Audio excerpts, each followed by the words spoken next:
Thank you for joining us. My name's Alex White and I'm Country Analysis Director here at the Economist Intelligence Unit.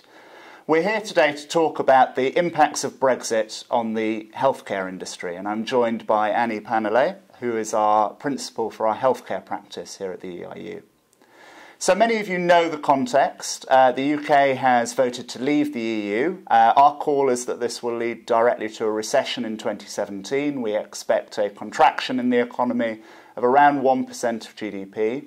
By 2020, we expect the overall size of the UK economy to be 6% less than we would have expected in a pre-referendum scenario. So lots of impacts on many different industries, but particularly on healthcare, and that's what we'll discuss now.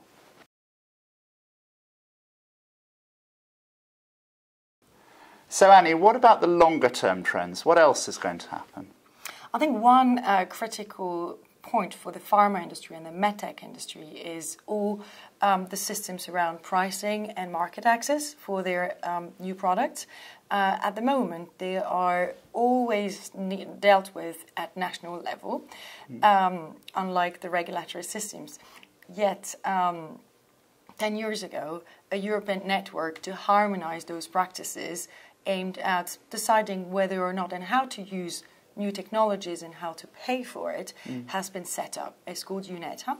And this is a longer term project, of course, because harmonizing those practices is something that takes a while and where every country needs to have their own decision with the final pricing. Yet, the UNETA is funded a lot, like 60% of the funding comes from EU funds, and the UK leaving that group may slow down or threaten the progress that they're making. Thanks very much indeed, Annie. Very, very interesting stuff. If you'd like to know more, please email us at the address below.